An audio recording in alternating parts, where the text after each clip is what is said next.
As mentioned by Dr. Itikaki, as an Asian American living in America, I also feel and experience this cycle of racial triangulation and also the concept of model minority. In the community, I feel as if we are usually, not always, portrayed as two things. One, a foreigner. Two, honorary white. As we are passive, hardworking, and family-oriented, that kind of gives us a leeway in society. For example, the killing in the court of Latarsha Harlings. Second is foreigners. I feel that I have some friends who are 5th or 6th generation living in America, Asian American, and they are still portrayed as a foreigner based on how they look and their accent. And I want to ask, where's our space, identity, and place in our society? Without a doubt, I think that civic ostracism is real. And I believe that we need to readdress the limitations and dangers of Asian American status and national identity as a cornerstone of whiteness. As Asian Americans in history, we've been in the US since the early 19th century. Not to mention California Gold Rush, and we also built the Transcontinental Railroad that paved way for Manifest Destiny. We also have Grace Lee Boggs, William Way, and Sushan Shen, who were Asian American activists that supported and also joined the Black Power and Civil Rights movement. And once that happened, what occurred? The media called us Yellow Peril for supporting another minority group and trying to undermine this white American value. We are also involved in the state government, Congress, and also cabinet chairs, yet we are still treated as foreigners. Without a doubt, I believe that idea of model minority shouldn't even exist because everyone should be treated the same, but we don't live in a perfect world. Therefore, I feel like we should all support each other regardless of race, ethnicity, and where we come from. So be the change. I want to read you a little quote. So first they came for the socialists, and I did not speak out because I was not a socialist. Then they came for the Jews, and I did not speak out because I was not a Jew. Then they came for the trade unionists. I did not speak out because I was not a trade unionist. But then they came for me, and there was no one left to speak for me. Barbie was my favorite toy because she can do anything and be whoever you want her to be. A fashionista, a doctor, a princess, a cowgirl, and the list goes on. My mother bought me an entire dollhouse. You know, one of those cool ones with separate rooms and tiny windows. Mine even had a doorbell powered by AA batteries. I created my own world and Barbie became my best friend. But now that I'm older and able to reflect, I've realized that I had an unhealthy obsession.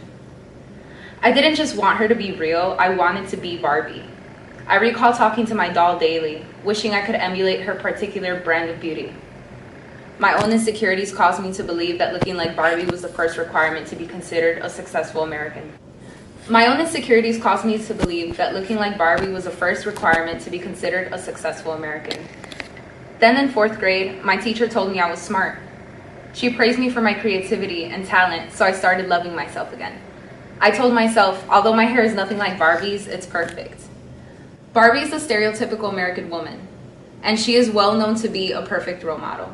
I still look up to her and respect her, but I no longer forget that Barbie is not the only, but one of many successful women. Brown is seen as a bland color to some, but brown is the color of wood. Buildings, bridges, ships, and currency all share wood as their foundation. Like wood, my brown hair is powerful. By the time I had walked into college, I had told myself that I would achieve the American dream. I'm proud to say that I will be graduating, woohoo, with my bachelor's degree in 2 weeks. So as any girl would, I called my mother because I wasn't sure what to do with my hair for the commencement ceremony. It's puffy and frizzy, she says, and all of those negative feelings. By the time I had walked into college, I had told myself that I would achieve the American dream. I'm proud to say that I will be graduating with my bachelor's degree in 2 weeks. So as any girl would, I called my mother because I wasn't sure what to do with my hair for the commencement ceremony. It's puffy and frizzy, she says, and all of those negative feelings that I had as a little girl came back to me. In a professional setting, how would I be taken seriously? My mother, with every good intention, says, "Mamita, straighten your nappy hair."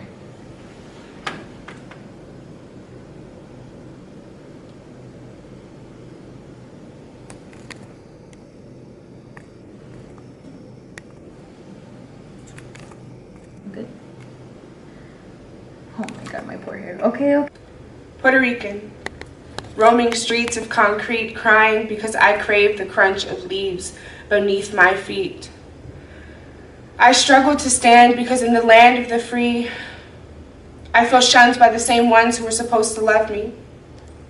But where is my love? Lost. In the glamour of king-set dresses, Jordans and Timbs, just unnecessary stresses. You see, we all have confessions to make. Because we all seem to be lost in self-hate, hate for one another, because God forbid if I have a black lover, because Puerto Ricans like to deny our collections, deny our connections to slaves, forgetting that we lived at the center of the Atlantic slave trade. Like our ancestors and grandparents don't remember the good old days working sugarcane fields for no pay. As for my white privilege, as selective as it may be, I promise to accept it as a part of me. But because I happen to lack the melanin, whatever I say seems to be irrelevant. Whatever I say seems to be irrelevant, and despite what I know, I still hate my white glow. Because when my community sees me, they see the status quo. And in a black and white world, I just don't have a place, and it saddens me when people assign my race because all my history gets erased. When will we see that the blood that we shed doesn't shine red, but instead glimmers green, for those behind the scenes laughing at us while we disagree? Yo soy Boricua, pa' que tú lo sepa, and maybe one day we'll know that our puerto es rico, too rich to resist. And that's why we're still getting fucked with.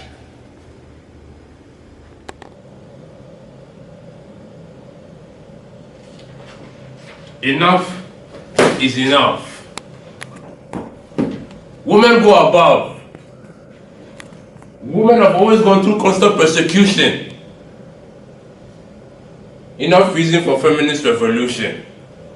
Two women, Fredas and Latasha Harlins, both killed in cold blood. Shed by the social discourse, colored queens must be buried without remorse.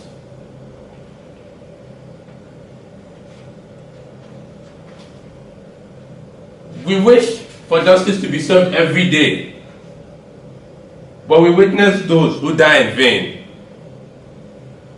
victimized by the social construct,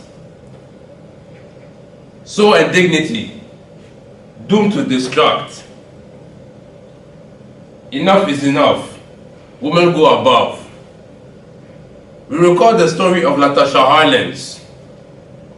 In a town fighting for justice while in misery, the judge made her death seem like it was history. The judge saw a murder. Society saw a murderer. We recall the story of Firdaus, a symbol of fearlessness, hope for Egyptian women. Cleopatra nothing the less. She was in foster care, but was abused by those who took care of her. Her uncle gave her up for a dowry to an older man with a big pension who feared to become a widower with no children. She ran away to find pleasure she once felt, until she met Dia, who made her heart melt. Abused by him and many other men, to the moment it came, she killed one of them. Yes, Marzuk the pimp fell short of his glory. Despite his many connections, women claimed victory. Firdaus grew up with an appreciation of education and recognized money as a source of manipulation. Power and health, power and wealth, now in her possession. Society has no place for patriarchy. Like my mom says, there's a time for everything. So is there a time for women to reign.